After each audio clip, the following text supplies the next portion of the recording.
नमस्कार, आवाज़ पे चर्चा पे आपका स्वागत है।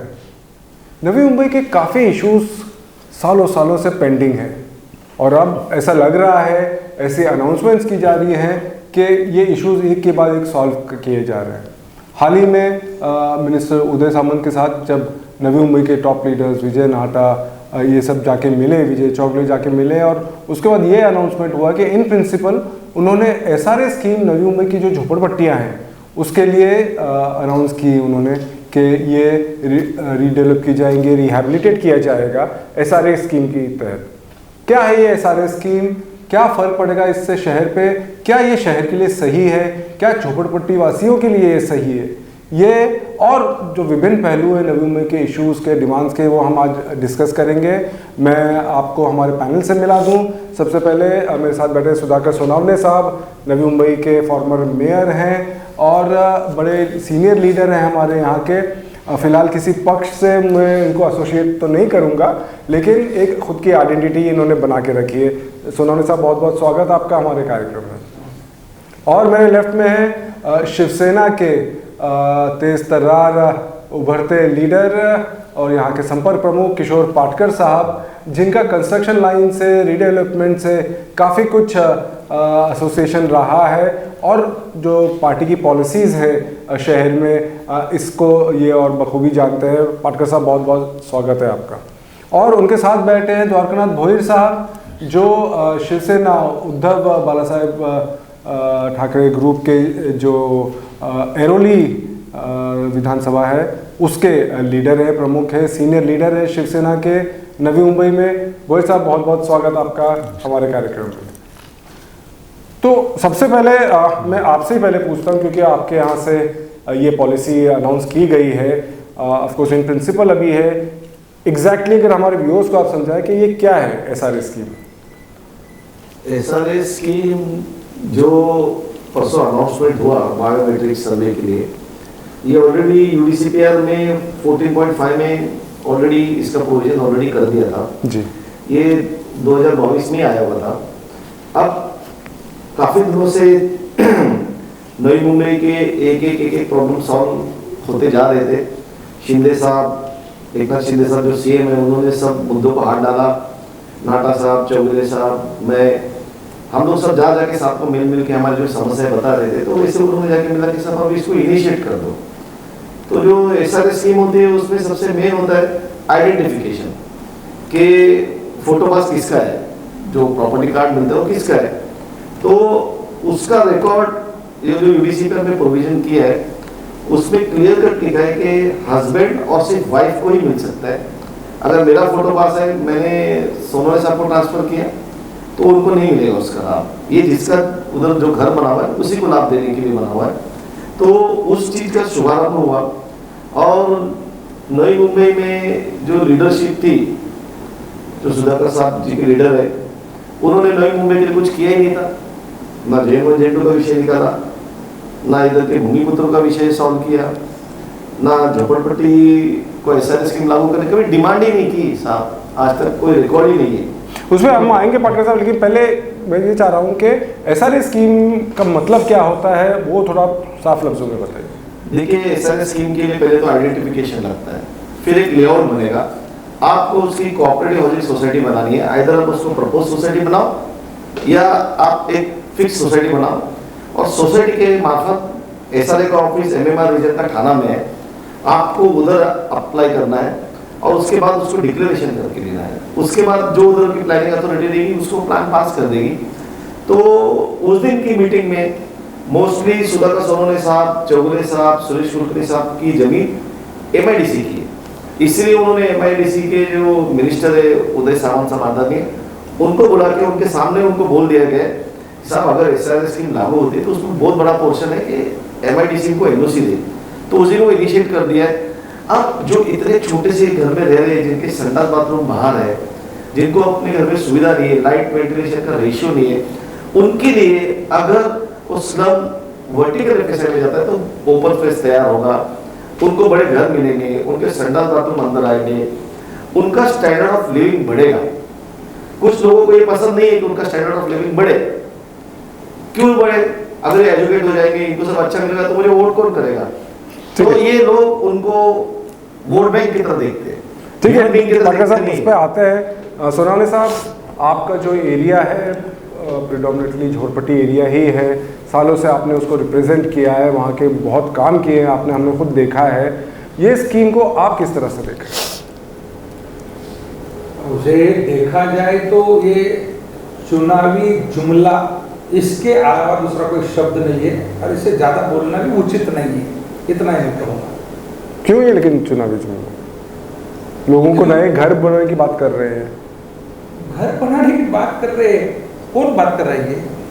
कौन बात कर रहा है? हमारी पार्टी कर रही है बात। अरे तुम्हारी पार्टी तो सत्ता चौधरी साहब है, सत्ता पक्ष बात कर रहे हैं। कई सालों से आप सत्ता में है और अच्छा। आपने क्या किया है? सत्ता में ये है और हमको बोले कई सालों से सत्ता में तो यही- माँ को ये थे, यही- इन्होंने कभी एक ठहराव नहीं लाया महासभा में।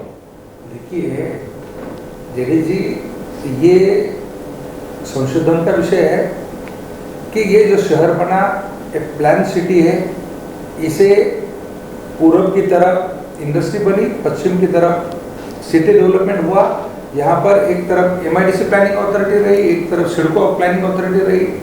1992 में जब हमारी ग्राम पंचायत बर्खास्त हुई, उसके बाद में यहाँ पर डायरेक्ट प्लानिंग अथॉरिटी जो है वो कारपोरेशन बनी।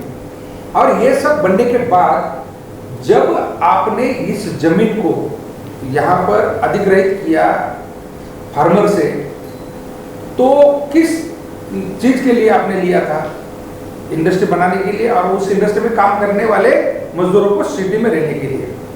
क्या आपने इन 40 सालों में ऐसा कोई घर बनाया जो घर आज यहाँ काम करने वाले एमआईडीसी ने जिस प्रकार के कारखाने तैयार किए हैं, उस कारखाने में काम करके जो सैलरी पाता है, जो पगार पाता है, उस पगार से वो इस शहर में रह सके, ऐसा कुछ मुझे बताइए। तब जाके फिर हम निकल जाते हैं आगे जाके कि झोपड़ी की तरफ। झोपड़ी किसे कहते हैं?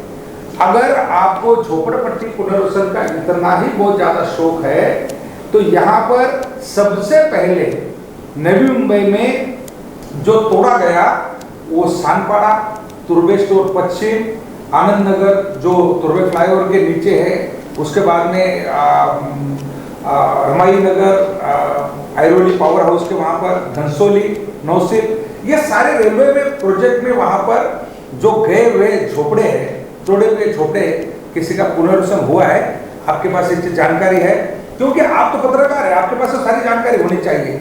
ये सत्ता पक्ष के लोग आज है कल नहीं है। क्योंकि मैं इतना बोलता हूँ कि साल भर पहले के जो हमारे उद्योग मंत्री थे, उन्होंने भी आयरोले में एक सभा लगाई थी, झोपड़पट्टियों का मेला लिया था और कहा था कि तुमको ऐसे घर दूंगा, वैसे घर दूंगा। वो कुछ नहीं, सरकार बदली और सरकार बदलने के बाद में सरकार की नीयत बदली और अब उनको सपने आने लगे कि अरे हम ये करेंगे, वो करेंगे, 20 माले का टावर बनाएंगे।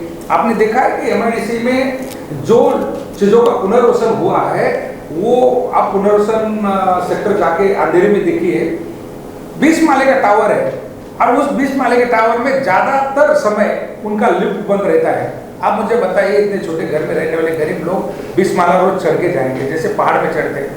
ज्यादातर पानी नहीं आता है, हंडा लेके झोपड़पट्टी में जैसे लोग भागते हैं, वैसे उस प्रकार से लोग उस 20 माले के टावर में हंडा लेके, बाल्टी लेके ऊपर पानी लेके जाते हैं। क्या ये आप स्टैंडर्ड ऑफ लिविंग चेंज करना चाहते हैं लोगों का? क्या मतलब है आपका स्टैंडर्ड ऑफ लिविंग? आप जाके देखिए ना, ये कष्टकरियों की बस्ती है। जब आपकी जिम्मेवारी थी तब आप सो रहे थे और उस समय इन कष्टकरियों ने अपने रहने की जगह खुद बनाई और हमने यही कहा दावे के साथ, एमआईडीसी ऐसा कोई प्लान लेके आए। आप जितने यहाँ पर भूखंड बेचे गए हैं, मैं तो ये कहता हूँ कि एमआईडीसी ने बहुत अच्छी पॉलिसी यहाँ नई मुंबई में लगाई है।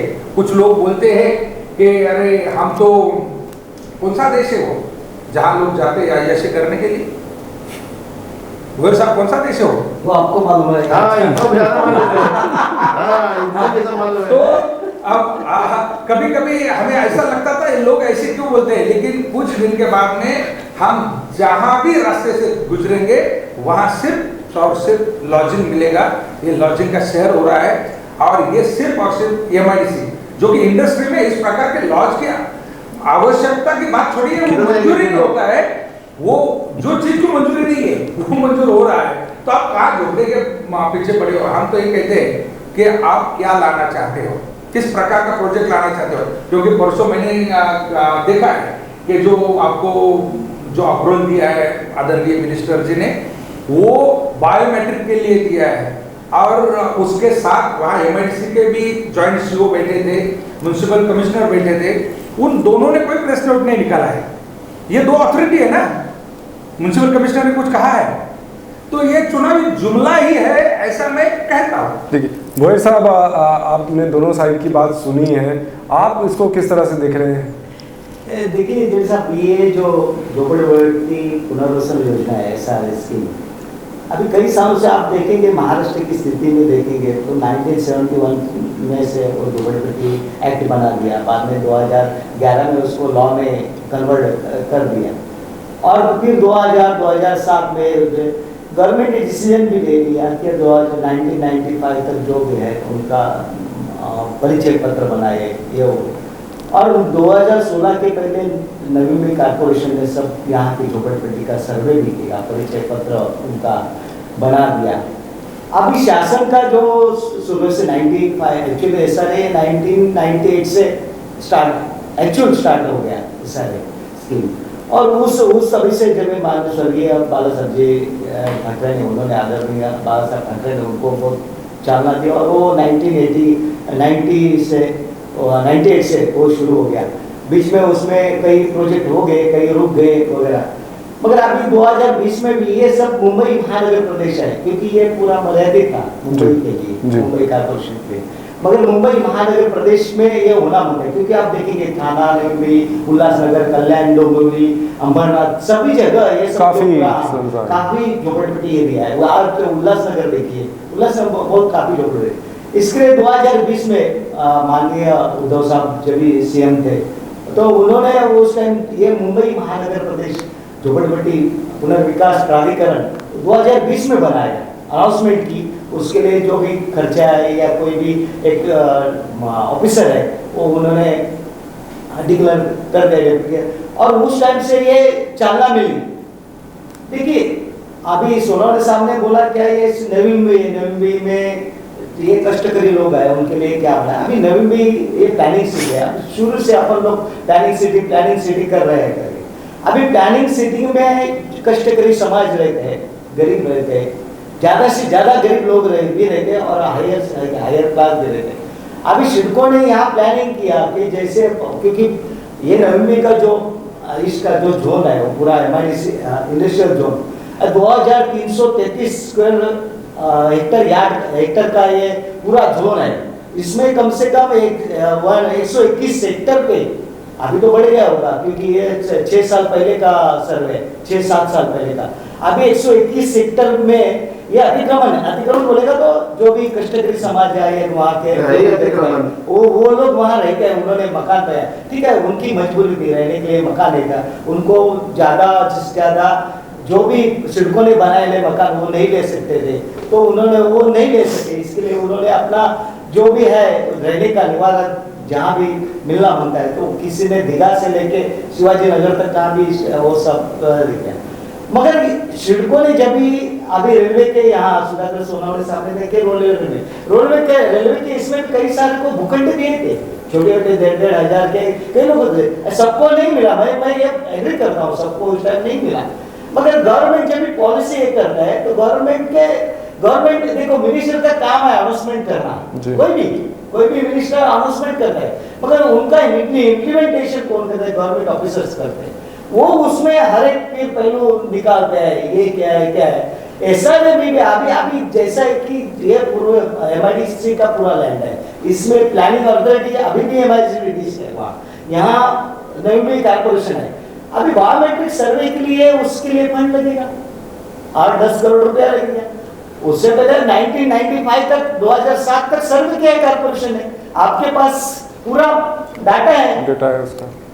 अगर काम आप लोग को शुरू करना है तो आप उस हिसाब से शुरू कर सकते हैं, जो डाटा अवेलेबल है उससे शुरू करो। देखो इसमें तय होना होता है, पॉलिसी एक्चुअल पूरा फ्रेमवर्क होना होता है, कितना FSI देना है।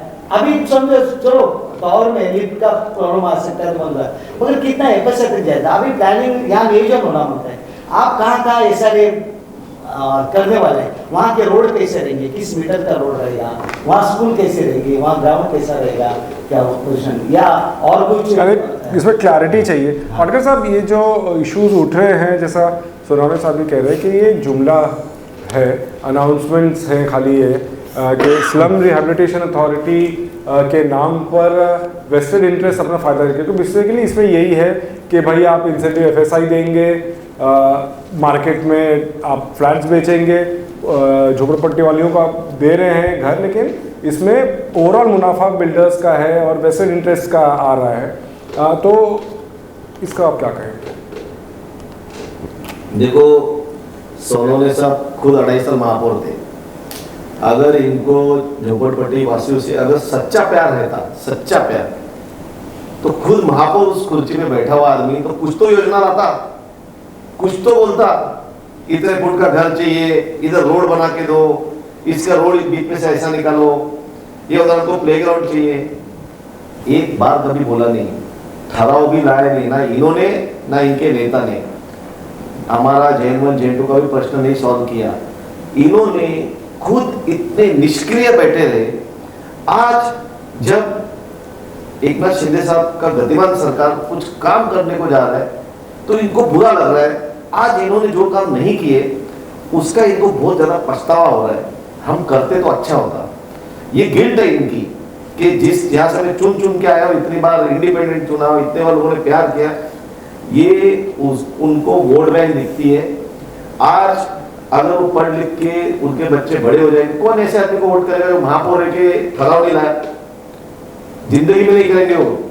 झोपड़पट्टी वालों को इमोशनल करके, उनके ऊपर इमोशनल बैगेज डाल के, स्कूल का काम इन्होंने बहुत अच्छा किया उनको पढ़ने लिखने के लिए, वो अप्रिशिएट करना पड़ेगा। बट उनका स्टैंडर्ड ऑफ लिविंग बढ़ने के लिए इन्होंने, कितना सिंपल था, ही वाज द महापौर। एक ठहराव खुद के डालो था, कौन सुधाकर सोनवणे साहब के ठहराव को विरोध करता था? एक आदमी विरोध नहीं करता था। आप भी थे ना सत्ता में, लेकिन साथ में। अरे लेकिन इनको ड्राइव कौन कर रहा था? हमारा तो नेता तो एक ही थे आपके। हमारा कोई नेता नहीं था।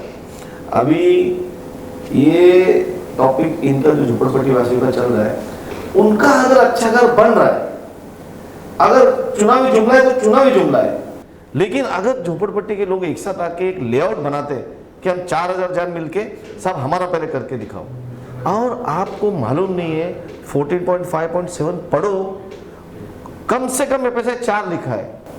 इनके यहाँ FSI लगने वाला है 20। मैं बहुत जवाबदारी से बोल रहा हूँ। पी लाइन में रिहैब कंपोनेंट के लिए FSI 9 से 10 जाने वाला है। आपको इतनी डेंसिटी के लिए 4 FSI इनफ नहीं है, आपको वर्टिकली जाना पड़ेगा।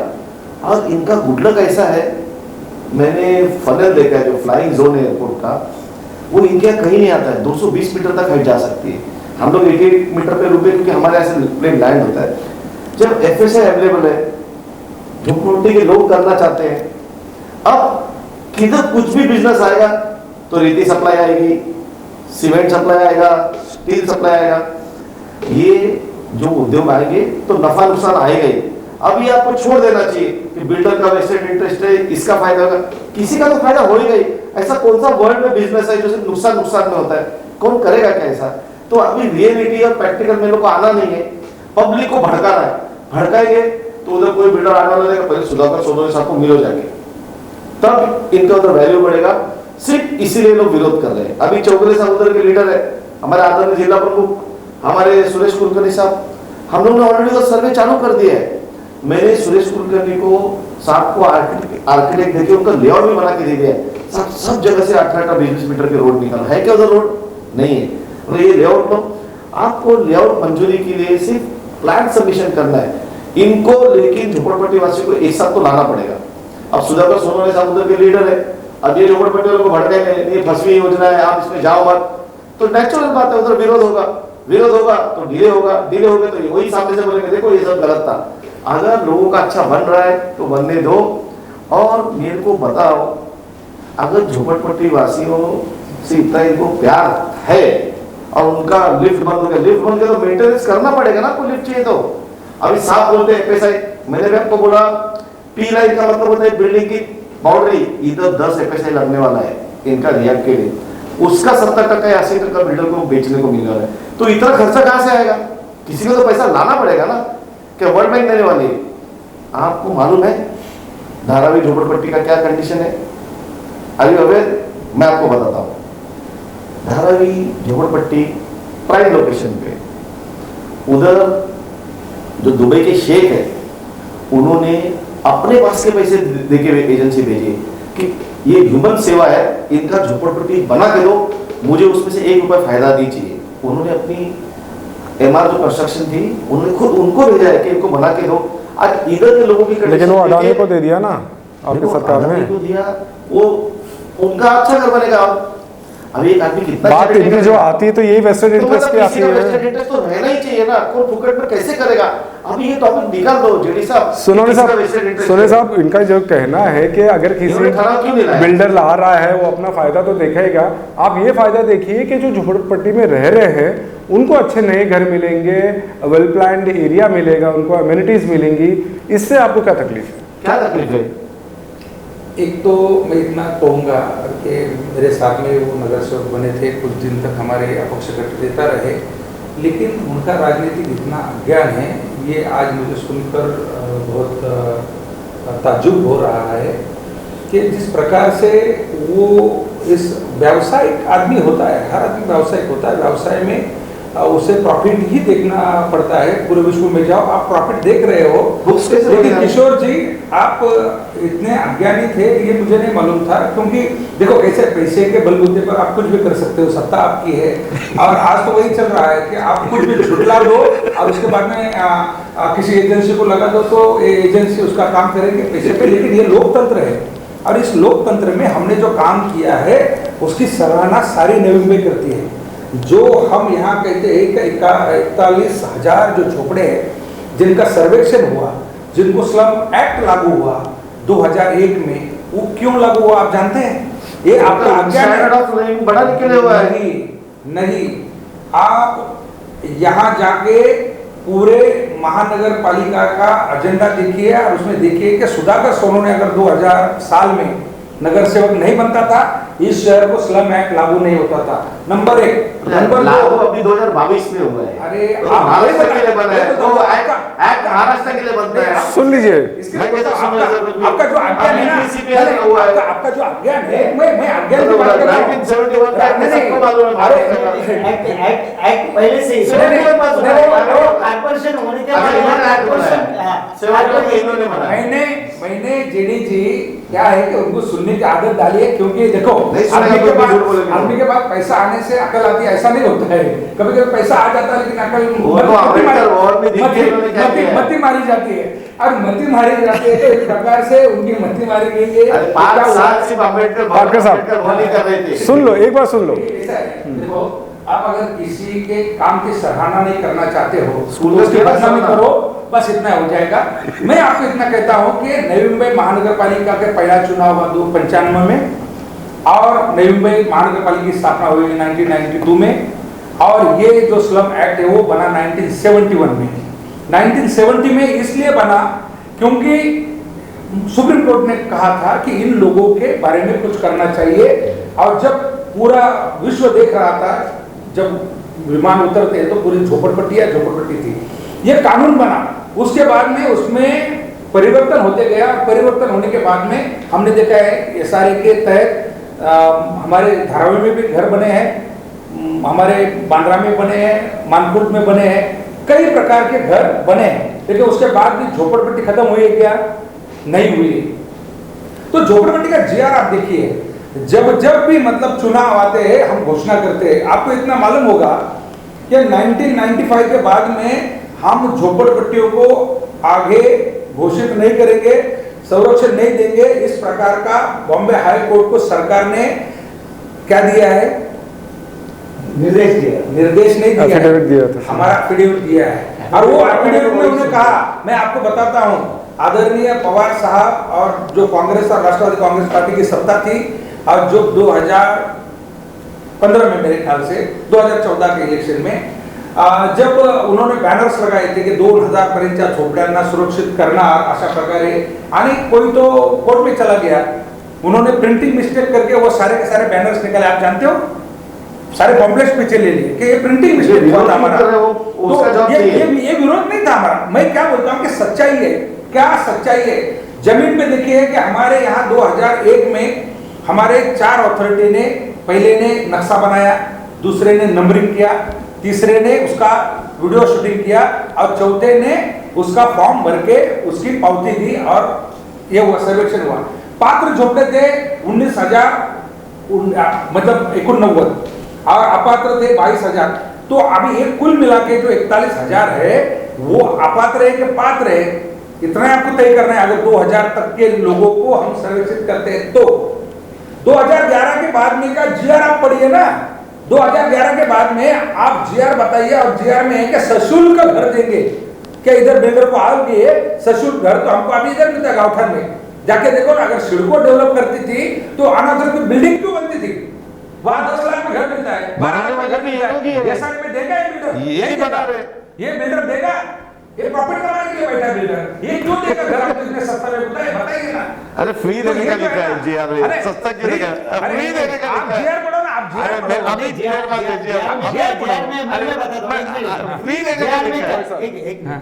देखिए पहले तो ये बताया, वो जो जीआर बता रहा है वो जीआर में है, ठीक है। 1995 2000 तक, 1995 बाद में 2000 तक वो फ्री में देने वाले। 2000 के बाद के जो है उसमें जो शुल्क लगाने वाले, चाहे वो 2 लाख रहेगा, 2.5 लाख रहेगा, मगर पहले 269 स्क्वायर फीट का मिलता था, अभी 300 स्क्वायर फीट का शासन मंजूर है उसमें शासन ने दे दिया। मेरा कहने का क्या मतलब है कि अगर गवर्नमेंट ने या सत्ता का, कौन सत्ता में, अभी सत्ता की बात करेंगे तो 2010 में एमआईडीसी ने प्रपोजल पॉलिसी बनाया, एमआईडीसी ने पॉलिसी बनाया, गवर्नमेंट को भेज दिया, ये पूरा डॉक्यूमेंट दिखा। आप देखिए मेरे पास पॉलिसी में दिखाऊंगा आपको, 2010 का है पॉलिसी है, वो भेज दिया। गवर्नमेंट अप्रूवल देना मांगते हैं उस टाइम 2010 में। अगर अप्रूवल देते थे जैसा उनके हिसाब से कि 1995 2007 में सर्वे हो गया, 16,000 पात्र थे, 19,000 अपात्र थे, मगर 11 में अगर उसको मंजूरी मिलती थी 11 में, तो 11 में इतना अपात्र बाद में नहीं पड़ता था ना। उस टाइम का जो भी है पॉलिसी अभी तक कई बिल्डिंग भी खड़ी, मगर इसमें क्या हो गया, एमआईडीसी करेंगे क्या, कारपोरेशन करेंगे या शासन करेंगे या प्राइवेट डेवलपर करेंगे, ये सब जमने में वो रुक जाता है। मेरा गवर्नमेंट से विनती यही है कि आप पॉलिसी पूरा फ्रेम करो। बोलो ना तो पॉलिसी बहुत इम्पोर्टेंट बात है ये जो बोल रहे हैं कि जैसा साहब ने कहा कि जुमले बहुत हर थोड़े साल में हम सुनते हैं, ये इलेक्शन आता है तो जरूर सुनते हैं, और फिर कट ऑफ डेट्स चेंज होती जाती है, हर 5-5 साल बढ़ाई जाती है। अब फिर से अनाउंसमेंट हो गया है कि भाई इन प्रिंसिपल हुआ है एंड सर्वे शुरू कर दीजिए। जैसा आप पूछ रहे थे कि कमिश्नर साहब ने कुछ कहा है, क्या उन्होंने साहब कहा है कि हमारे एरिया का कुछ नहीं है, एमआईडीसी वाले करना है। एमआईडीसी की तरफ से ऑफिशियली अभी तक कुछ आया नहीं है। मिनिस्टर साहब का, आप लोगों का कहना है कि उन्होंने कहा है कि सर्वे शुरू कर दो, बायोमेट्रिक सर्वे शुरू कर दो। स्टार्ट उधर से होगा। डाउट इधर ही आता है कि खाली बातें ही होती रहती हैं, और भी टेक्निकलिटीज में उधर से अभी आप पहले कब तक के लोगों के लिए कट ऑफ डेट है? देखो कट ऑफ डेट सब तो दिया हुआ है पहले, सब यूडीसीपीआर में है, आपको खाली फ्री दे रहे हैं, पैसे लेके फ्री दे रहे हैं। अभी आपको जीआर दिखाता हूं। नहीं ये जूना है, अभी लेटेस्ट देखोगे ना प्रीवेलिंग, आपको दिखाओ जीआर अभी दिखाता, अभी मैं दिखा, फ्लैश कर देना, मैं दिखा दूंगा, अभी दिखा दूंगा। पहली बात एक चीज को ध्यान में रखो जेडी साहब, रियलिटी को फेस करने को आदमी का मन का तैयारी चाहिए। सुधाकर सोनवणे का किधर गांव है मुझे नहीं मालूम, इनके गांव में अगर इनका किधर जमीन है उस पे जेडी साहब जाके झोपड़ा बना के दिखाओ, ऑन द स्पॉट वो लोग मार डालेंगे। इधर ये जमीन गांव वालों की थी, इधर के भूमि पुत्रों की थी। आज वो देखते हैं ये मेरी जमीन थी, क्योंकि उनके वो खेले होंगे द्वारकानाथ गोसाई आजू बाजू में, आज उनकी जमीन पे आके किसी ने इलीगल झोपड़ा बनाया। पहली बार जमीन खरीदी नहीं, इलीगल झोपड़ा बनाया, चुप बैठे हैं लोग, मानवता के दृष्टिकोण से सरल करते हैं। ये सरल करेंगे, देखो इनके गांव में, आपके गांव में देखो कोई सरल करेगा क्या? ये इधर के भूमि पुत्रों की सामंजस्य भूमिका है। आज उनकी जमीन लेनी थी, एमआईडीसी को देनी थी, एमआईडीसी ने एक्विजिशन किया, बट मुझे फिजिकली तो मेरी जमीन दिख रही ना, मैं इधर छोटा का बड़ा हूँ, मैं इधर खेला था, मेरे दादाजी थे, मेरे डैडी थे। आज उनकी जमीन पे तो इलीगल बना रहे, ऊपर से हमको ये चाहिए वो चाहिए, ये टॉपिक बंद करना पड़ेगा, रियलिटी फेस करना पड़ेगा। इन्होंने झोपड़पट्टी बसाई है जबरदस्ती वोट बैंक के लिए। उधर देखो सिविल में एक झोपड़ा दिखता था, ऊपर मंदिर दिखता था, अभी नीचे से ऊपर पूरी झोपड़पट्टी बन गई। ये सारी एक इंडस्ट्री है, ये स्कैम है। अब ये जो झोपड़पट्टी देखते हैं ना, तो जिनकी जमीन तो उनको कैसा लगता है, वो पहाड़ भी किसी का तो होगा, उनका गाँव वाले का ही होगा, इनका नहीं है। अभी गवर्नमेंट तुमको एक अच्छा योजना दिया, तुमको 300 फुट का घर फ्री दे। आप सबसे मेन बात क्या मालूम है, गवर्नमेंट ने स्कीम लागू किया, लेकिन एक बात बताओ, कोई भी घर लेगा, झोपड़पट्टी में जाकर घर क्यों लेगा? जो सेल की बिल्डिंग बनेगी वो बिकनी चाहिए, तब झोपड़पट्टी बनती है, रियलिटी उसका पैसा कहाँ से आएगा? क्या गवर्नमेंट इतना पैसा खर्चा कर सकती है? एक तो बना लेकर तैयार है, तुरमा में आ सकते हैं। अभी उधर कोई नहीं जाता है बोल के, अभी हमारे डेपो के इधर एपीएमसी में पंतप्रधान आवास योजना बनी है। आप देखना, ये पंतप्रधान आवास योजना जो बन रही है सब जगह पे, वो गरीब तबके के लोगों के लिए बन रही है। कल को एक ऐसा टाइम आएगा, सुधाकर सोनोने आपके लिए घूमेंगे ना बिल्डरों के दरवाजे पे कि हमारा बना नहीं आएगा बिल्डर, उधर सेल कैसे होगा? समझो तो पैसा हमको मांगते हैं ना, हम कहाँ आए थे हाथ जोड़ के आपके पास? पहले तो तुम्हारी जमीन ही नहीं है, हमको बिल्डिंग बना के तो तुम्हारी किसने जमीन बोला था? नहीं है, ये इनकी जमीन ही नहीं, जमीन खराब हो चुकी है। देखिए हम अभी अभी एमआईडीसी में पूरा रेसिडेंशियल जोन कितने बड़े बड़े आपको सामने अपना सामने बनाएगा। अभी उनके जगह इनको ये लोगों को गरीब लोगों को अगर घर मिल जाए तो उसी हिसाब से वहाँ भी बनाना बनता है, उसी हिसाब से बनाना। तो एकत्र यार ना, तो देखिए उनको भी मकान मिलना चाहिए, उनका भी हक है, ठीक है, उनकी मगर मेरा ये है क्या वो frame final and full clarity के साथ। अरे लेकिन सेल चुनावी साहब का ये जो पॉइंट रेज हुआ है, ये हमने भी देखा है कि एक रैकेट जैसे भी एमआईडीसी और सब एरियाज में देखा है कि एक्चुअली हमने देखा है कि वाइट बाउंड्रीज बना दी जाती थी, जहाँ भी ओपन स्पेस दिखा मांग कर दिया गया, बांबू लगा दिए गए और थोड़े दिन में वहाँ पे तो जाके पूछे तो भाई इतने में मिल रहा है, उतने में मिल रहा है। तो ये एक अगर ये स्कैम है तो मैं बोलता हूँ शासन का सोया है, शासन के पास पूरी सिस्टम है, शासन के पास पूरी मतलब लोगों की संख्या है, मिली भगत है। शासन का अगर मिली भगत है उसको कुछ नहीं किया जा सकता है। हम यही कहते हैं कि 2000 साल के पहले जब तक हमने सभागृह में ये मुद्दा नहीं उठाया था, हम तो धन्यवाद देते उस तत्कालीन आयुक्त डॉक्टर प्रेम सिंह मीना को, क्योंकि उनके चलते ही यहाँ पर हमने जो प्रस्ताव रखा था राज्य सरकार को सिफारिश हुई और राज्य सरकार ने मानकर नई मुंबई को झोपड़पट्टी संरक्षण कानून में 2001 में लिया। उसके पहले हमारा शहर उसमें इंक्लूड नहीं था। हमको लिखित स्वरूप में प्रशासन ने बताया था कि ये स्लम लेस नई मुंबई, झोपड़पट्टी विरहित नई मुंबई। हमने उस समय डट कर कहा था सभागृह में। आप वहां पर देखिए मेरा, और हमने कहा था कि 10 लोग हम झोपड़पट्टी से चुन के आए, तो ये 10 लोग अगर नगर सेवक यहाँ पर है तो आप कैसे बोलते हैं? तो ये कैसे आप बोलते हैं कि ये स्लमलेस नई मुंबई? अगर स्लमलेस है तो मुझे आज बताइए, आज जिस प्रकार से पॉलिसी आप पीईपी की बात करते हैं, या मैं तो बोलता हूं अगर कोई गोविंद साहब आज आना चाहते हैं, मेरी जमीन है मुझे दे दो, 7-12 उनके नाम पे करो, हम हमारे झोटा लेके गांव चले जाएंगे। अरे आप ये मत बोलो, इतना टाइम हो गया 30 साल के, अरे हम जाएंगे। अरे आप लोगों ने इलीगल घर बनाया है, अभी देश की शोभा बढ़ाने होना चाहिए। ये आपकी भूल है, आपका अज्ञान है। देखिए मैं सही बता रहा हूँ, देखिए एक्विजिशन हो गया, हमने पेमेंट नहीं लिया, मगर शासन वो जबरदस्ती नाम डाला, उसमें मैं क्या करूं? देखो अभी देखो जमीन इनकी ही थी। अरे गलत किया तो गलत क्या बोलो, ये पॉलिटिकल है। गलत क्या बोलो, जो लोगों ने हम लोन लेके घर ले लिए। मगर ये सही है कि झोपड़पट्टी में स्कैम ये बहुत मुंबई से और उनका लीडर ही है, वो बहुत दिखता है, ऑब्वियस है। झोपड़पट्टी स्कैम है, उनका लीडर ही महापौर है, कौन एक्शन लेगा महानगर पालिका का? ऊपर यही बोल रहे हैं। मुझे एक सोनाने साहब, हम लोग जो डिस्कशन पाटिल साहब, हम लोग जो डिस्कशन कर रहे हैं ना, बहुत ओवर द ईयर्स की बात कर रहे हैं कि नहीं हुआ है, नहीं हुआ है, ये नहीं हुआ है, जो भी फैक्ट है, जो आप बहुत सही बात आ रहे हैं कि खींचते आ रहा है, जुमला रहा है, सब रहा है। मेरा एक बहुत सिंपल और सरल बात है सर, कि झोपड़पट्टी नवी मुंबई में है, कोई गर्व की बात नहीं है, बिल्कुल नहीं है। नोडल एरियाज में जैसे कमिश्नर बोल रहे हैं कि हमारे पास तो नहीं है, MIDC एरियाज में ही है, जहाँ पे आज इंडस्ट्रीज भी पूरी चेंज हो रही हैं, IT आ रही है, डेटा हब आ रहा है, सब आ रहा है, आप लोग के एरियाज इस तरह से डेवलप हो रहे हैं।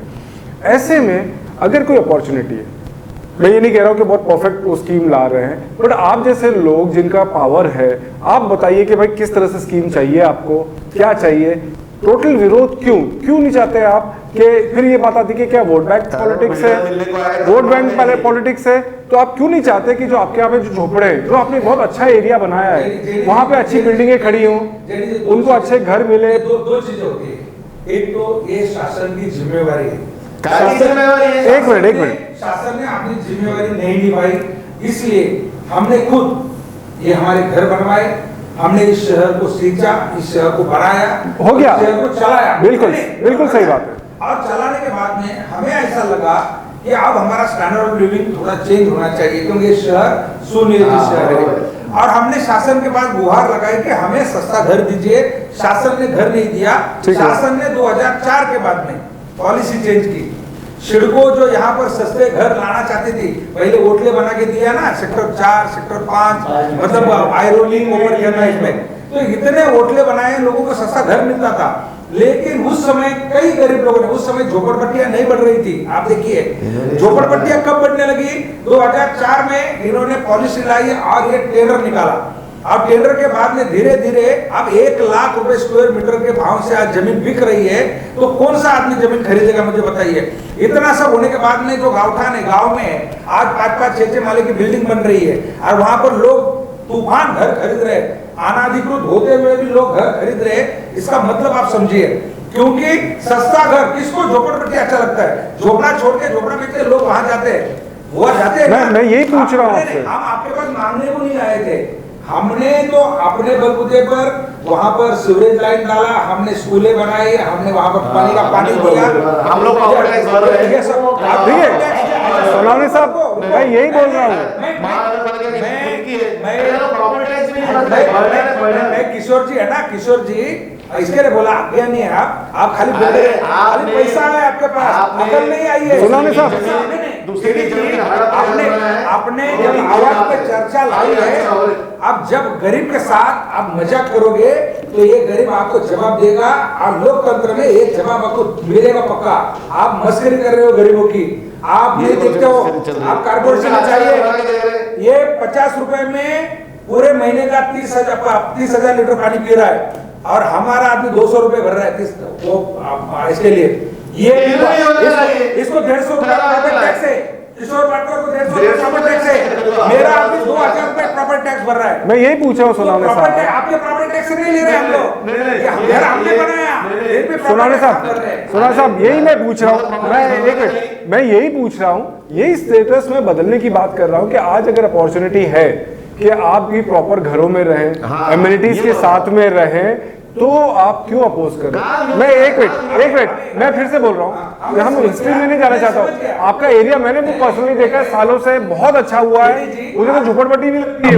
मुझे सिर्फ बोलने देंगे आप, ये आप कोई नहीं बोलेगा, मैं अभी शांत रह के रिकॉर्ड करो, अनकट बोलता हूँ मैं। हम आपके पास आए थे, हमको घर दो, अगर आप चाहते हो, अगर हम हमारे समधी बन गए हो, आपने कोट पहना है, आप चाहते हो कोट मैं आपको देता हूं, अरे भाई मेरी भी उतनी काबिलियत हो गई, मैं कोट सिलाऊंगा, अगर मुझे मेरे घर आपको आना है तो मैं भी कोट पहन के आऊंगा ना। मैंने क्या गलत कहा? मैंने कहा कि आज तुम्हें 20 माले के टावर बनाने की आवश्यकता क्या है, क्योंकि हम अच्छे नहीं दिखते इसलिए। ये भूमि आप हमारे नीचे से निकाल के किसको देना चाहते हो? किसके साथ आपका सौदा हुआ है? नहीं, हमको फ्री घर नहीं चाहिए ना, हमको फ्री नहीं। आप हमें आपको क्या चाहिए? हमको ये चाहिए कि जो बाजार भाव आज है, उस बाजार भाव में ये जमीन हमको दे दो, हम डेवलप करेंगे, और जितने माले की बिल्डिंग बनाना है उतना बनाएंगे, आप हमें प्लान पास करके दीजिए। हमें कोई सस्ता फुकट घर नहीं चाहिए। ये जो आपने जुमला वाला जीआर लाया है ना, ये जुबला वाला जीआर, जो पढ़े लिखे लोग ने उनको दिखाना। हम काफी पढ़े लिखे। तो सोनावने साहब, ये जो आप पॉइंट बोल रहे हैं कि आप खुद डेवलप करना चाहते हैं, किस तरह से डेवलप होगा, ये फंड्स कहाँ से आएगा, फाइनेंस कहाँ से आएगा? मैं आ रहा हूँ आपके पास। मैं सोनावने साहब को समझ लें, सोनावने साहब ने इम्पोर्टेंट पॉइंट समझ लें हम जी। सोनावने साहब बोले क्या, जो भी बाजार भाव है उस बाजार भाव से हम लोग को जमीन दे दो। कल हम हमारी है, ये सब पूरे गांव के लोग हैं ना, वो भी बोल सकते हैं ना, हमारी जमीन वो जमीन हमारे अंडर है। ले लो ना, किसने नहीं, शासन नहीं दे रहे। क्यों नहीं दे रहा है? क्यों नहीं दे रहा? क्यों? आपकी लीडरशिप गलत है। क्या गलत है? आप लीडरशिप 25 साल से कर रहे हैं। तो ये किया ना मैंने। क्यों? आप कैसे क्या कर रहे हो वहाँ पे? क्या किया भला? क्या किया अभी? सोनावने साहब, आप कह रहे हैं आप खुद डेवलप करेंगे, कैसे करेंगे? फाइनेंस फंड्स कहाँ से आएंगे? सुन लेते हैं, 7,000 रुपया पेमेंट लेने वाला आदमी इनके नेबर है, कैसे करेंगे? आप आए उठ पहाड़ के नीचे। मैं ये कहता हूँ, लीडरशिप किसे कहते हैं? सिर्फ जनता ने चुन के दिया, जाति के धर्म के नाम पर, और आप झंडा उठाने लगे, उसे लीडर नहीं कहते। लीडर वो कहते हैं कि शहर में रहने वाले अपने फॉलोअर्स को उस दिशा में लेके जाओ जिस दिशा में उसका विकास होने वाला है। हमने बताइए। सन 2000 में इन लोगों को सुरक्षित किया, इन लोगों को सुरक्षित कर रहे हैं। नहीं, ठीक है, हम फिर वही टॉपिक पे जा रहे हैं। सोनावने साहब, कैसे डेवलप करेंगे? कैसे डेवलप करेंगे? दीदी जी, आप आज झोपड़े में रहते हो, आज ये इलीगल बिल्डिंग है बनी गांव में, 200 बैंक है जो आपको 9% से 8% से लोन देती है। कितना? इलीगल बिल्डिंग में। अगर ये जमीन अगर आप वो झोपड़ी धारक के नाम पे कर दोगे तो उसमें हमको 4% से ममता इतना लोन मिलेगा, और वो लोन लेके हम क्या कारगर साबित नहीं हो सकते? हो सकते। हमारे पास क्या अब तुम्हारे जैसा बिल्डर आएंगे हम लोग? तो फाइनली मैं ये पूछ रहा हूँ सोनावने साहब, फाइनली बिल्डर आप लाइना ही पड़ेगा। हाँ, आप चाह रहे हैं कि वो पावर आपके पास होना चाहिए। अरे ऐसे भी जेडी जी, आप अगर इसको बढ़ो, पावर हमारे पास है। हमारे पहले 70% का पावर था, अभी 51% किया है। 51% लोग भी आज पावर। आप क्या बोलना चाहिए? आप ठीक है, आप ये क्या बोल रहे हैं? वो क्या बोल रहे हैं? 20 माले का टावर नहीं बनता है, ठीक है, आदमी गरीब लोग हैं और उनका कहना लिफ्ट बंद हो जाए और उनको मेंटेनेंस ये वो सब नहीं परवड़ेगा, एग्री है। मगर आप बोल सकते हैं ना कि ज्यादा पैसे लेके वहाँ 4 माले का 5 माले का बिल्डिंग बनाओ, ये बोल सकते हैं। ये डॉक्टर साहब एक जो पॉइंट बोल रहे हैं कि हमें आप दीजिए, हम बैंक लोन लेंगे, हम बिल्डर फाइनल को ला ही रहे हैं। उनका ये कहना है कि बिल्डर वो डिसाइड करेंगे, आप लोगों का है कि आप लोग डिसाइड करेंगे। आर्थिक क्लास उधर आ रहा है। गवर्नमेंट को या सोलर साहब को लीगली राइट नहीं बिल्डर डिसाइड करेगा। हमको हमारी लीगल बिल्डिंग है, मैं आपको बताता हूँ, उनको टेंडर फ्लोट करना ही पड़ेगा। वो इसके सिवा बनानी पड़ेगी, there is no other option. एक इनका मेंबर लेके स्टे लेके आ जाएगा कोर्ट से।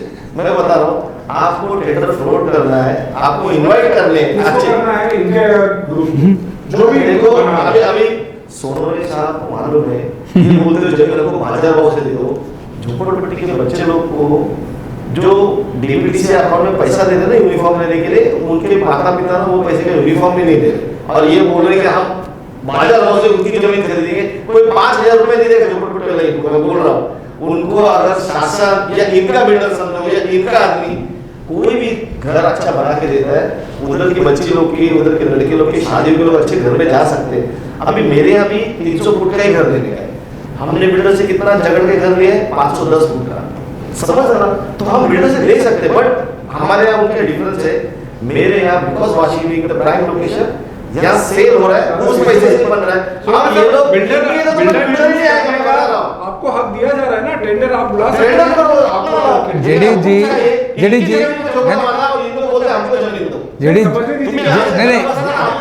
जेडी जी देखिए, एक तो बहस जो है ना अक्लमंदों से की जा सकती है। अगर सिर्फ आप चिल्लाओगे और कहोगे कि हम बहुत अक्लमंद है और हमें सब कुछ समझता है, देखिए नहीं आप नहीं, आपने यहाँ मुझे बुलाया है, मैं आपके आवाज़ पे चर्चा के लिए आया हूँ। और कहा है कि झोपड़पट्टी वालों के लिए स्टैंडर्ड ऑफ लिविंग चेंज होना चाहिए, ये हमारे किशोर जी का कहना है। तो हम ये कहते हैं कि 1984 में जब पहला यहाँ पर फ्लाईओवर बना और उस समय जो 370 घर तोड़े गए, उसके बावजूद 40 साल से वो लोग उस पुलिया के नीचे आज भी पन्नी के अंदर रह रहे हैं, क्या ये बहुत शोभा देता है हमारे शहर को? आप उसे क्यों नहीं देते? क्योंकि उसके नीचे की भूमि आपके कुछ काम की नहीं है।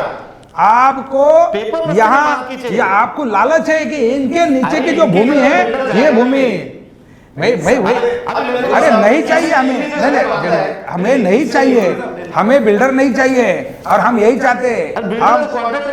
हम तब तक यहाँ पर जीवित है और ये लोकतंत्र जीवित है, तब तक हमें पूरी उम्मीद है। आप जैसे दलाल आएंगे जाएंगे, उससे हमें कोई फर्क नहीं पड़ता है। इनको मत कीजिए, उनको नहीं लेते, वो जैसे बोलता, वो तो मेरा नेता है, मैं उनसे ऐसे। हाँ हाँ, मैं ये कह रहा हूँ कि आपको ये हक दिया जा रहा है, आप टेंडर बुलाइए, आप टेंडर कीजिए, आप अपने हिसाब से बनवाइए। मैंने आपको क्या कहा, विरोध का सरकार के पास इसके अलावा कोई काम नहीं है। लोगों के पास पढ़ने के लिए स्कूलें नहीं है, लोगों के पास यहाँ खाने के लिए रोजगार नहीं है, लोगों के पास उनको रोजमर्रा की जिंदगी जीने के लिए जो चाहिए वो नहीं है, उन पे उनका ध्यान नहीं है।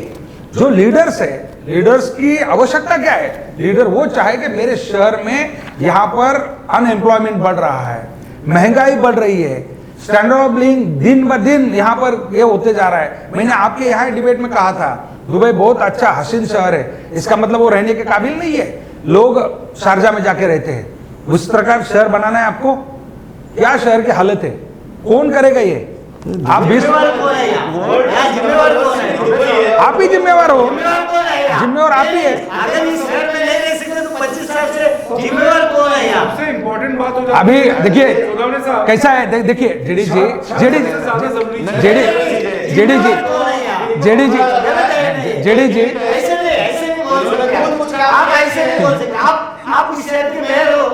रह चुके हाँ, रह चुके। तो जेडी जी, नहीं फिर से बनूंगा मैं, फिर से बनूंगा। हाँ, क्या है अभी, क्या है, पहले धनुष उनके पास था, अभी इनके पास है। इनको डरना, अभी जिसके पास हथियार रहेगा डरना पड़ेगा। अब उनके पास हथियार नहीं है, वो सिर्फ आग लगा सकते हैं, ये मार भी सकते हैं, इसलिए थोड़ा बच के रहते हम लोग, अभी डर के रहते हैं। मैं एक बात बताऊं, देखिए ये 2010 का एमआरडीसी का पूरा प्रपोजल है, ये मैं सोनावने साहब को बताया, मुझे भी मालूम है। ये जो 2010 में एमआरडीसी ने रेडी किया, भेज दिया शासन पर, मैं एज ए लोक प्रतिनिधि करके मेरा जिम्मेवारी है ना इस शहर में क्या है क्या नहीं, उसके बारे में बोलना, उसको अपोज करना या उसमें सुझाव देना और वो फाइनल अप्रूव में लाना मेरी जिम्मेवारी है ना। मैंने कुछ किया नहीं और मैं खाली बोलते जाऊंगा, मैं किसी का साइन नहीं लेता हूँ, मगर मेरा एक पॉइंट है, एज ए मिनिस्टर हो कोई भी, यहाँ अभी के हो पहले के हो पुराने हो, सबका मिनिस्टर का काम रहता है अनाउंसमेंट करना। ये मैं शुरू में ही बोला, इसका इम्प्लीमेंटेशन कौन करेगा? इनको ही करना पड़ेगा। ब्यूरोक्रेसी जब भी करती है, ब्यूरोक्रेसी के ऊपर प्रेशर किसका बनता है?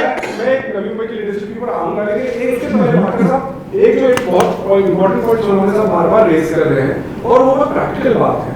आप बोल रहे हैं कि जबरदस्त एफएसआई मिलेगा ही मिलेगा, जितना एफएसआई मिलेगा तो उतना वर्टिकल आप जाएंगे, जितना वर्टिकल आप जाएंगे मेंटेनेंस कॉस्ट ये सब बढ़ने वाले हैं। जैसे वो बता रहे अंधेरी में लिफ्ट बंद रहती है, पानी नहीं रहता है, तो हमने काफी जगहों पे ये देखा है कि फिजिबल जो फाइनली रह रहे, आज आप बता रहे हैं कि छोटे वासियों का क्या इनकम है, आप सडनली इतने बड़े बड़े हाई राइजेस में उनको बिठा रहे हैं, उनके लिए प्रैक्टिकली वहाँ रहना मुश्किल है, तो मेंटेनेंस कहाँ से होगा? आपको बता रहा हूँ, इनके यहाँ इलीगल झोपड़पट्टी है, मेरे यहाँ लीगल झोपड़पट्टी थी 300 फुट के भी, इनके तो घर बड़े तो होंगे, जेल वाले के घर 140-150 फुट के। अब क्या इनके यहाँ मेंटेनेंस की पड़ेगा तो क्या उनको मेंटेनेंस पड़ेगा? कैसा? हम इसका पूरा स्टडी किया गया, लिफ्ट को कितना पैसा लगता है, उधर के मेंटेनेंस को कितना लगेगा, लाइट का कितना खर्चा, पंप का कितना खर्चा, लिफ्ट का मेंटेनेंस का कितना, इसका सबका डिटेल निकाल के एक फंड्स वो सोसाइटी को देना पड़ता है 7 करोड़ 8 करोड़ कि जिससे इनकी जेब का पैसा नहीं जाके इनका मेंटेनेंस हो। ये सब उस चीज में है। कौन देगा? बिल्डर देगा, दूसरा कौन देगा? पर बिल्डर कब देगा ये सब? जब उसको इंटरेस्ट हो इनके जाने के लिए। अगर ऐसा आदमी आके इतना जोर जोर से चैनल में बोलेगा तो बिल्डर आने वाला भी नहीं डरेगा। अरे आपको नीचे को इधर जाने नहीं। सबसे बड़ी बात है कि आपकी नीयत पे भरोसा है। देखो नीयत तो जो बिल्डर है उसकी बात निकलेगी ना, तो बिल्डर क्या ये सोशल वर्क करने आएगा? नीयत खराब किसकी होती है मालूम है? मैं आपको बताता हूं। अगर उधर जमीन का बहुत अच्छा है, उधर बायर सर्टिफिकेट पढ़ने वाले, इनके यहाँ 10 बार टेंडर निकालेगा ना तो बिल्डर नहीं आने वाला है। ऊपर से ऐसे बिल्डर उधर बैठे रहेंगे। ये अभी तक की भावना है। कोई भी देखो एक जगह जाने को क्या सोचेगा, तो अपना मेरे को घर लेना है या मेरे को घर लेना है, मैं किसी के बगल में रहने को जा रहा हूँ, पहले दिमाग में वो ख्याल आएगा मेरा लोकेशन क्या है। इनका इधर पहले तो बिल्डिंग ही नहीं बन सकती, ऐसा ऐसा ऐसा ऊपर के पहाड़ काटने देने वाले। तो ये लोग है उधर सुखी है, और इनको जो लगता है कोई दलाल या कोई बलिदार या कोई किसका वेस्टेड इंटरेस्ट, ये सब बोलने की बात है। किधर आएगा मालूम है बिल्डर? जिधर लोकेशन अच्छा हो, जिधर स्कूल अच्छा। तुरमा में आ सकते हैं, तुरमा का जो एरिया स्टेशन सामने है, आजू बाजू में डेवलप हो रहा है, इनके यहाँ जाना बहुत डिफिकल्ट है। इसमें भी तो लोकेशन में बहुत अच्छा हो जाता है। हिल्स के ऊपर अलाउ नहीं है डेवलपमेंट, ये उधर डंपिंग और वो करना पड़ेगा। अभी हम लोग करके दिखाएंगे, लेकिन इनको ये बात कबूल करनी पड़ेगी कि ये भले उधर के लीडर है। अभी वो एक्ट बन गया, पर जमीन तो इलीगली ली थी, अब लीगल बनने का चांस है तो इन्होंने कर देना चाहिए। ऐसा नहीं करते हुए इलीगल चीज को लीगल मिलने जा रहा है। मेंटेनेंस का सब कॉर्पोरेशन में आने वाला है, इनको मेंटेनेंस नहीं देना पड़ेगा। अभी अंधेरे में क्या हुआ वो सोच के आप नवी मुंबई में नहीं करोगे तो this is a very different story. और हम लोग ने लोन लेके घर लिया है, हम लोग ने लोन लेके घर लिया है, मेरे डैडी ने लोन लेके घर लिया था, तो हम लोग लीगली आके सिडको से टेंडर लोन के घर लेना राइट है, या द्वारका में की जमीन खाली पड़ी थी उधर जगह में झोपड़ा बना दिया वो राइट है? आप बताओ। ये राइट नहीं, इसका यही सवाल है, इसको आपको मानना पड़ेगा। ठीक है, गलत है और सुधारने का चांस है, सुधार के लोगा। एक मैं जो फाइनल कंक्लूजन की तरफ जाने के पहले ये बात करना चाहूंगा कि हम जो बात कर रहे हैं आज रियलिटी है कि झोपड़ियां हैं 38,000 रुपए का, कहता है इतने सालों में आज भी झोपड़पट्टी हम डिस्कस कर रहे हैं। नवी मुंबई बन के कितने साल हो गए? देखो तो आप सभी पॉलिटिशियंस हैं, क्या ये लीडरशिप का फेलियर नहीं? पूरा फेलियर है। हम वही बोला, हमने क्या बोला 2010 में जब भी पॉलिसी पॉलिटिकल लीडरशिप। अरे एज अ पॉलिटिकल लीडर मेरा काम है ना वो देखना, कभी निकला इनके मुंह से देखना ये आप जैसे बता रहे कि इतने साल से ये हुआ, ये माफी मांगा है, जो कर सके आपने किया, एक्ट कराया, सब आए। पॉलिटिकल लीडरशिप का फेलियर नहीं लग रहा है? फेलियर है पूरा। ये बुरा को मैंने किया साहब, मेरे को बोलो इन्होंने ठहराव तो पास कर सकते 300 फुट का नहीं, हमको 500 फुट का कर दो। महानगर पालिका से प्रपोज करके भेज तो सकते थे गवर्नमेंट को, भेजा है क्या? भेजा है क्या? आप भी तो सत्ता में थे इतने साल। अरे हमारा ठहराव भी पास नहीं करते, ये तो महापौर बने तो हमारा ठहराव तो पास होने लग गया, नहीं तो इनको खुद को मालूम है हमने डाला और ठहराव रिजेक्ट। किसकी सत्ता थी आपको मालूम है? ये सुधाकर सोनू ने बैठा तो हमको न्याय तो मिलने लग गया, उधर सब नगर सेवक का ठहराव पास होने लग गया। लेकिन मैं बोल रहा हूँ ये खुद भी इनके पॉलिटिकल लीडर के ऊपर बोझा बन चुके हैं। अभी ये is a burden on them. इनको लगता है सुधाकर सोनू ने कुछ करने गया, कल को ये एमएलए को खड़े हो जाएंगे तो सक्षम है वो, देखो सक्षम है। तो इनको सुनो साहब, आपका जो जैसे मैंने शुरुआत में कही कि आइडेंटिटी अलग ही रही है शुरू से। हालांकि आप पहले आरपीआई से जुड़े की बात होती थी, लेकिन आप इंडिपेंडेंट लड़े हैं, आप गणेश नायक साहब से भी एसोसिएटेड रहे, महापौर भी बने हैं। पिछले जो इलेक्शन हुआ था तो ये था कि आप यहाँ सपोर्ट करेंगे कि यहाँ सपोर्ट करेंगे, तो एक आपका खुद का एक पावर सेंटर रहा है। ऐसे में आप ओवरऑल जो पॉलिटिक्स देख रहे हैं नवी मुंबई की, क्या आपको लगता है कि यहाँ पे लीडरशिप फेलियर रहा है कि आज तक ये मामला नहीं सुलझा है? नहीं, देखिए लीडरशिप के बारे में बात करना उसके लिए मैं इतना बड़ा नहीं हूँ, मैं छोटा हूँ, और उस बात को मुझे यहाँ करना भी नहीं बट आपका एक आइडेंटिटी है, सीनियर लीडर है आप। जब भी जिस प्लेटफॉर्म पे उस बात को करना चाहिए उस प्लेटफॉर्म में मैंने हरदम मेरी बात रखी है। जब JN 1 JN 2 के रीडेवलपमेंट का जब मुद्दा हाउस में आता था, वहाँ प्रस्ताव आता था, तब मैंने मेरी राय वहाँ पर रखी। मैंने कहा अगर 20 साल में बिल्डिंग धोखादायक हो रही है तो पहले बिल्डर के ऊपर गुना दाखिल करो। बिल्डर कौन था? सिडको थी। शिड़कों ने इस प्रकार से निरुत्कृष्ट घर बनाकर नई मुंबईकरों को अगर उल्लू बनाया है, तो पहले उनके ऊपर गुना दाखिल करो और उनको बोलो बिल्डिंग नहीं बना के दो। क्यों मुझे 40 माले की बिल्डिंग चाहिए, 4 माले की थी, 4 माले की नहीं बना के दे दो। लेकिन हमारा स्वार्थ था उसमें, पैसे कहाँ से आएंगे? बलिदा था, तो वो हमें चाहिए था। तो इसलिए जिसका जिस तरफ स्वार्थ होगा वो उस तरह की भाषा करेगा। पैसा कहाँ से आएगा बनाने इतना? नहीं, ठीक है, तो देखिए ना, ये जो बिना बात मैं- कर रहे हैं, झोपड़पट्टी एक वोट बैंक ही बन गया है वोट बैंक ही है अभी मैं आपको बता रहा हूँ। सभी लीडर्स के लिए। नहीं, देखो ये लोग चुन के आके दिखाए ना हमारे यहाँ से, उनको इमोशनल कर सकते हो। सिटी से चुन के आना एक डिफरेंट स्टोरी है, झोपड़पट्टी से चुन के आना डिफरेंट। उनके वहाँ सब इमोशंस पे ड्राइव चलता है कि लोगों को थोड़ी भावना भड़काओ, थोड़ा रो के दिखाओ, या मैं एकदम गरीब हूँ ऐसा करो, लोग वोटिंग करेंगे। हमारे यहाँ करके दिखाओ, आके वाशी में करके दिखाओ, सेक्टर 70 पूरा डिफरेंट स्टोरी है। आपको एक बात का समझना पड़ेगा, झोपड़पट्टी अगर ब्यूटीफुल होती तो ये सब एक्ट क्यों आते? अपने को सिटी सुधारना नहीं है क्या? अपने को अपने बाद की पीढ़ी को अच्छा दिखना नहीं चाहिए क्या? नई मुंबई अपने को करना ही पड़ेगा। वो अभी टाइम ऐसा अभी करेंगे या 10 साल के बाद करेंगे या 20 साल के बाद करेंगे, उसके ऊपर है। झोपड़पट्टी में एक लड़का आज पढ़ लिख के इंजीनियर बन रहा है, बेचारे के पास पैसा आएगा बाद में, वो शादी करके अपनी बीवी को उस घर में लाएगा। इनको ये क्यों दिखता नहीं, मेरे को समझ में नहीं आता है।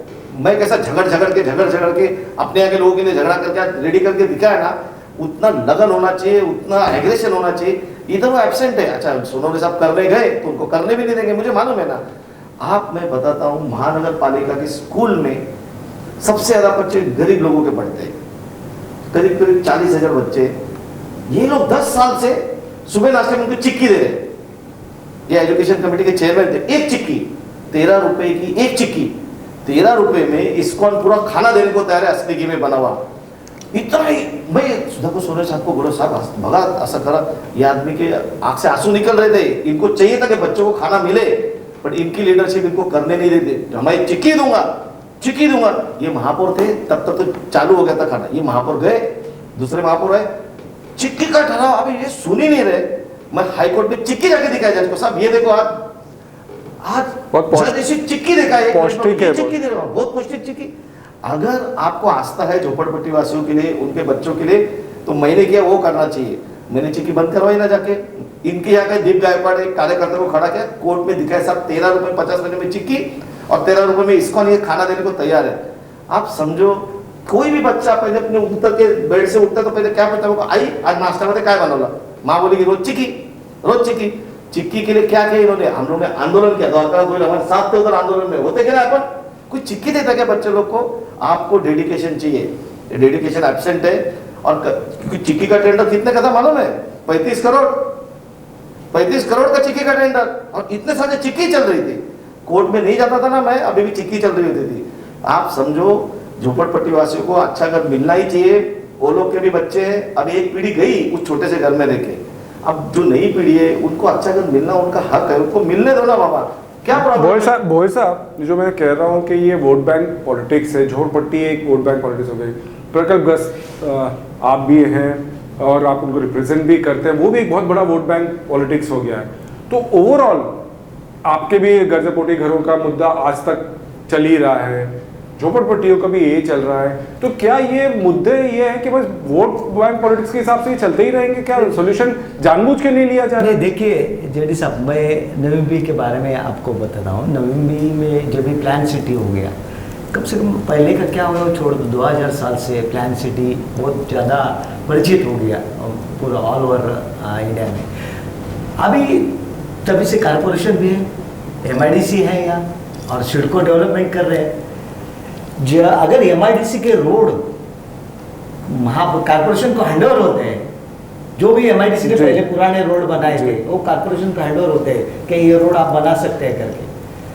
मेरा कहने का मतलब क्या है, यहाँ कारपोरेशन है, सिडको घर बना रही है, यहाँ MIDC है, मेरी जिम्मेवारी है यहाँ कितने हजार गरीब लोग रहते हैं, यहाँ कितने हजार गांवटान में लोग रहते हैं। तो ये जो सब इश्यूज है इसके बारे में कुछ तो सोल्यूशन निकलना होता है ना। नहीं निकला, इससे तो मैं पूछ रहा हूँ क्यों किसकी जिम्मेवारी है वो? कौन थे पालक मंत्री इतने? नहीं मैं एक मिनट मेरा पूरा होने दे। जिम्मेवारी है ना, ये इशू ऐसे ही चलता रहेगा।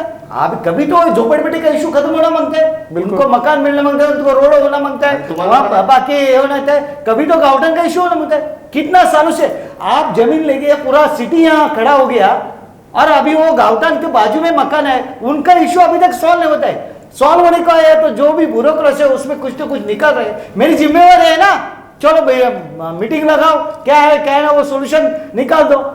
पॉलिसी अभी डिक्लेयर होके 1 साल हो गया, वो अभी तक इम्प्लीमेंट अभी तक नहीं हुआ। क्यों नहीं हो रहा है? मैं बताऊं क्यों नहीं हो रहा है? उसका जिम्मेवार है ना, किसी का भी तो जिम्मेवार है ना, किसी का। क्यों नहीं हो रहा है? मैं बता रहा हूं आपको क्यों नहीं हो रहा है।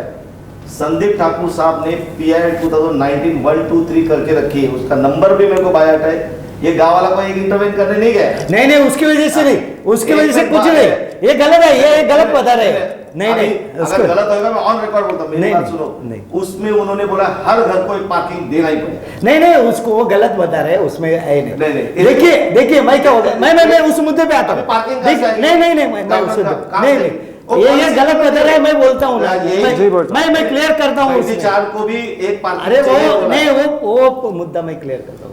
हमारी मांग क्या है, हमारा मकान आप रेगुलर मत करो, जो जमीन है हमारा मकान के नीचे की जमीन, उसका जो भी पैसा जो भी तय हो गया है, 3000 रुपये हो गया, जो भी तय हो गया है वो हम भरने के लिए है, वो जमीन दे दो हमें खाली। उसके ऊपर जब भी मकान बनाएंगे हम अधिकृत ऑफिशियल पालिका से CC ले लेंगे। आप परमिशन लेते, एक मिनट परमिशन ले लेंगे ना, अभी उस टाइम CC लेना देना, उसके लिए पूरा नियोजन करना किसका काम है? पालिका का काम है ना, पालिका का काम है। वो कौन करना मांगता है? पालिका करना मांगता है ना, क्या हम करेंगे?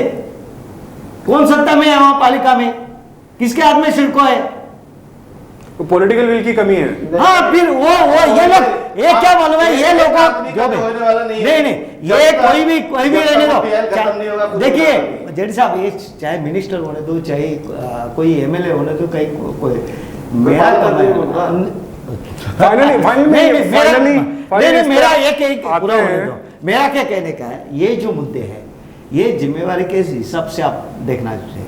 ये लोग को मकान मिलना मांगता है, जरूर मिलना मांगता है, उस हिसाब से आप काम करो ना।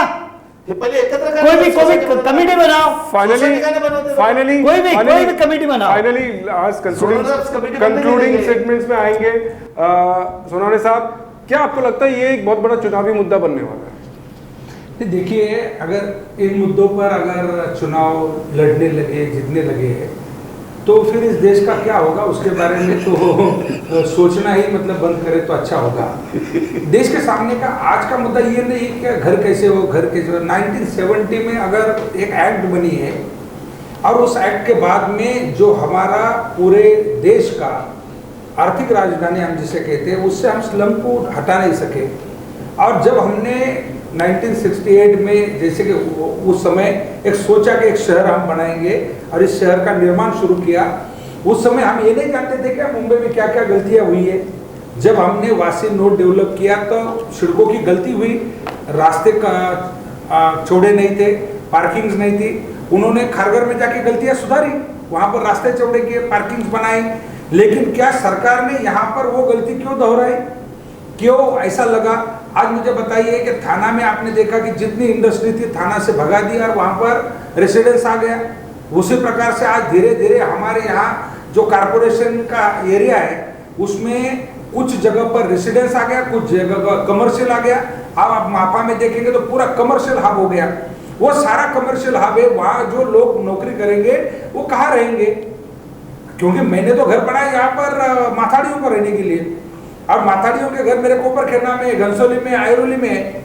और उस घर के भी अभी मतलब 25 मीटर का जो भूखंड था उसमें 6 माले बन गए। और वो 6 माले का FSI कौन देगा? उसका डेवलपमेंट कौन करेगा? ये जो सिटी का इस प्रकार से विध्रुवीकरण हो रहा है उसको कंट्रोल करने की जिम्मेवारी शासन की है। और शासन हरदम इस चीज में मतलब जो कहते हैं कि नाकामयाब रहा है। और इसकी नाकामयाबी का यही अर्थ है कि शासन जो कठोर निर्णय लेने चाहिए। तुम्ही का नाही घेतले? अगर मैं निर्णय नहीं लेता, ठीक है, वो हो गया। Concluding remarks. ये जो चर्चा है, ये चर्चा वास्तव में हम झोपड़पट्टी पुनर्वसन योजना अब ये झोपड़पट्टी पुनर्वसन योजना लागू करनी चाहिए या नहीं चाहिए, ये अलग बात है। ये वो इसी इसलिए decide बनाया करेंगे। गया था कि झोपड़े बहुत कंजेस्टेड होते थे, वहां उनको सूर्य प्रकाश नहीं मिलता था, हवा नहीं मिलती थी, पानी नहीं, गटर नहीं है, इसलिए वो स्लम इंप्रूवमेंट बोर्ड बना और गलीच बस्ती सुधार योजना उसमें लागू हुआ। उसमें कई फंड का निर्माण किया गया, राज्य सरकार ने दिया, केंद्र सरकार ने दिया, वर्ल्ड बैंक ने दिया और उनको स्टैंडर्ड ऑफ लिविंग अप करने के लिए प्रयास किया गया। वो एक अलग चीज है और आज ये एक अलग चीज है। आप मुझे बताइए, यहाँ जो पीएपी है, उस पीएपी के नाम पर जितने भूखंड यहाँ पर बनाए गए, जितने लॉजिंग यहाँ पर बनाए गए, जितने होटल्स यहाँ पर बनाए गए, उस लॉजिंग के और होटल के पीएपी को 10 लाख रुपए मिले और भूखंड एजेंट ने निकाल के होटल वाले को 1 करोड़ में बेचा। ये 90 लाख का हिसाब कौन लेगा? ये ईडी लेगी, सीबीआई लेगी, कौन लेगा? इनकम टैक्स लेगा, कौन लेगा इसका हिसाब? तो मुझे बताइए ना, आप जिस प्रकार से इस देश को चलाना चाहते हो, जहां से आर्थिक ये हो रहा है, पैसा आ रहा है, तो पैसा सरकार के तिजोरी में कितना जा रहा है? 10 लाख अगर वहां जा रहा है तो 6 लाख में खाली भूखंड मिल रहा है। 6 लाख रुपए एमआईडीसी को जाएंगे और 90 लाख रुपए एजेंट खाएगा। तो इस प्रकार से इसका डेवलपमेंट करना है क्या? तो कंक्लूड करने के पहले मैं इतना बताऊंगा, आप क्या चाहते हो इस शहर में? इन लोगों को इस ऊंचाई तक भेज के, हम जाना चाहते हैं ना ऊंचाई पे, लेकिन ये ऊंचाई पे जाने के बाद में इसके नीचे की जो भूमि है, उस भूमि पे आप क्या करना चाहते हैं? लॉज बनाना चाहते हो, होटल बनाना चाहते हो, क्या बनाना चाहते हो वो पहला बताइए ना। किस प्रकार की योजना हमारे सामने यहाँ पर एमआईडीसी ने, राज्य सरकार ने रखी है, क्या करना चाहती है? पढ़ो ना थोड़ा। जी, वैलिड पॉइंट है। फाइनली भोई साहब, ये जो बात कर रहे हैं हम, जैसे एसआरए की योजना का हो रहा है, पीएपी इसका हो रहा है, और आज जिस तरह से पॉलिटिकल समीकरण पूरी तरह से बदल गए हैं, शिवसेना अलग अलग स्प्लिट हो गए हैं, सोनावणे साहब की अलग आगे भी है, और नहीं वो फिलहाल किसी पार्टी में नहीं। तो ये सबका पॉलिटिकली नवी मुंबई में जब इलेक्शंस होंगे, उसका क्या असर आपको दिख रहा है? नहीं, नवी मुंबई इसका तो असर होता ही रहता है। देखिए, आपने अभी सोनावणे साहब ने बात किया पीएपी का। मैं पीएपी के एमआईडीसी का भूखंड मेरे लिए, मेरे को 7 लाख भरना पड़ता है। मेरे को मेरा भूखंड है जो शासन मंजूरी से मिलता है भूखंड, 7 लाख रुपये मेरे से होता है। फिर कल मैं इनके ऊपर उठा सकता हूँ हाथ कि मेरे से 7 लाख रुपए लेते हो आप किसी को फ्री में देते हैं, किसी को सस्ते में देते हैं, किसी को टेंडर सेटिंग करके देते हैं। जिसकी जमीन है उससे आप, जिसकी जमीन है उसको क्या दिया आपने? क्या दिया गवर्नमेंट ने? कितना पैसा दे दिया? ये लॉजिंग एमआईडीसी में किसने कभी से शुरू हो गए? कौन जिम्मेवार है इसके लिए? पूछो गली गली में शुरू हो गए हैं। कौन जिम्मेवार है? किसने पॉलिसी बनाई है? पालक मंत्री मैं किसी नहीं, कौन जिम्मेवार है? आज भी सड़कों में जो भी सराउंडिंग गांवटान सराउंडिंग एरिया है, जो भी गांवटान सराउंडिंग एरिया है, उसके लिए हमें तकलीफ हो रही है। उसके लिए जिम्मेवार कौन है? क्यों नहीं हर एक गांवटान का पॉलिसी बनेगा? अगर आप प्लान सिटी करके बोल रहे हैं तो गांवटान के बाजू का प्लान क्यों नहीं बनाया आपने? सालों से नहीं बनाया। अगर आप एमआईडीसी में रेसिडेंशियल का अलाउ करते हैं, शासन करके अलाउ करते हैं, और आप प्लान सिटी करके नवी मुंबई वर्ल्ड में आप लाना चाहते हैं, क्यों नहीं झोपड़पट्टी की प्लानिंग की आपने? किसी ने भी कोई शासन राज्य शासन करके क्यों नहीं प्लानिंग किया? नहीं किया। ये सब इश्यूज सब ये रखने के और क्या इसके ऊपर हर एक पॉलिटिशियन अपना अपना ये कर रहे हैं। हम ना देखो, हमारे भोई साहब बहुत फ्रैंकली और बहुत सीधी बात कर रहे हैं। फाइनली पाटकर साहब, जो पॉलिटिकली मैं पूछ रहा हूँ कि जिस तरह से समीकरण बदल चुके हैं, आपके मित्र पक्ष के एमएलएस भी हैं यहाँ पे मेरे ख्याल से हमारे पास भी 2 कैंडिडेट्स हैं एमएलएस के। एरोली में सोनावणे साहब खुद भी हो सकते हैं, भोई साहब हैं, और ऑफकोर्स गणेश नायक साहब तो हैं ही वहाँ पे भी। तो ऐसे में पॉलिटिकली आप क्या फ्यूचर देख रहे हैं? क्योंकि ये मुद्दे आप लोग भी उठा रहे हैं, अचानक एसआरए आपने लेकर आ गए हो। अरे हम प्लान पास करके दिखा देंगे आपको। ये काम करने वाली गवर्नमेंट है, खाली बैठी हुई गवर्नमेंट नहीं है कि सब चुपचाप बैठे रहेंगे और सब खुद ही होते जाएगा, ऐसा नहीं है। जो लोगों ने काम नहीं किया है उनको हम काम करके जवाब देने वाले हैं। और इलेक्शन जीतना हारना अलग बात है, बट गरीबों का आशीर्वाद तो मिलेगा। क्या जिनको अपने अच्छे घर में गए, आज ये लोग नए घर में गए, हमको आशीर्वाद मिले उतना भी काफ़ी, इसमें हमारा नुकसान कुछ नहीं है। अगर ये लोग ने इतने साल इनके पालक मंत्री थे 15 साल, ये खुद महापौर थे 2.5 साल, इन्होंने नहीं किया ना। अभी कोई करने को देख रहा है, चौगुले साहब, सुरेश, तो उनको करने दो ना, क्यों हमको नहीं चाहिए? अगर उधर के लोगों की इच्छा होगी कि हमको बड़े टावर में जाना है, अच्छे घरों में जाना है, तो वो करेंगे। नहीं कर रहे हैं तो उनको पटक देंगे गिरा के, तो उनके ऊपर छोड़ दो ना। सबका ठेका तो नहीं सुधाकर सोनू ने सामने लेके रखा है कि मैं बोलूंगा वैसे होना चाहिए। ये डेमोक्रेसी है, बाबा साहब अम्बेडकर ने डेमोक्रेसी देश बनाया अपना। तो वो अगर तुलवा लोगों को करना है वो करे, इनको नहीं करना नहीं करे। बट गवर्नमेंट किसको करके देने को आने वाली नहीं है। आपको आपकी लड़ाई खुद लड़नी है, आपको अपना सोसाइटी बनाना है, आपको अपना लेआउट बनाना है, उसके लिए पैसा लगेगा। अब लेआउट आर्किटेक्ट 1% 2% फीस लेता है, कहाँ से बनाएंगे लेआउट? लेआउट तो बनना चाहिए। अभी रोड चाहिए, ये चाहिए, तो पहले पेपर पे बनता है ना, फिर सबमिशन होता है, उसके लिए पैसा लगता है। इन्होंने इनके जमीनों पे घर बनाया है, अब गवर्नमेंट उसको रेगुलराइज कर रही है। आपको मालूम नहीं है तो बताता हूँ, ये लोग क्यों चुप बैठते हैं ऐसा मेरे को नहीं मालूम। उधर जितने घर बनेंगे ना, उसमें क्या इन्होंने जिसकी जमीन की मालिक वो पोर्शन मांगना चाहिए। मेरे यहाँ Gen 1 Gen 2 का आपको अभी भी UDCPR में दिखाऊंगा, जो फ्री में घर बच रहे हैं ना, वो उधर के गाँव वालों को तो पास करा के लाया हूँ मैंने लिख के लाया। 3-4 बार महासभा में बोलता था, सुधाकर सोनू साहब ने हमको महासभा में कभी अपोज नहीं किया। जो सच है वो सच है। बट अगर गरीबों के घर बन रहे तो इन्होंने बनने को देना चाहिए, और इन्होंने सबका ठेका नहीं लेना चाहिए कि मैं ही बोलूंगा वैसा होना चाहिए। तो ऐसा फाइनली इलेक्शन होगा तो आप दोनों में से किसको सपोर्ट करने वाले हैं? ऑफ कोर्स आपके पार्टी के भी हो सकते हैं, इनको ही करेगा, आपके भी पार्टी के एमके के सामने कैसे बोला, मैं इनको ही करेगा, सीधा बोलो। वैसे देखो उनको क्यों सपोर्ट करोगे? देखो क्या है, वो दूसरे शिवसेना है, रहने दो ना, दोस्त है ना, शिवसैनिक कोई मदद करेगा, ध्यान में रखना। हमारे विचार तो सब एक ही है, लीडरशिप झगड़ा करे ना, हमारा थोड़ी झगड़ा है इनके साथ। इस बात को ध्यान में रखो। ऐरोली मतदार संघ में सौरव शिंदे, उसके 3 नगर से चुन के आ रहे, उधर रीडेवलपमेंट झोपड़पट्टी से भी छोटा घर है।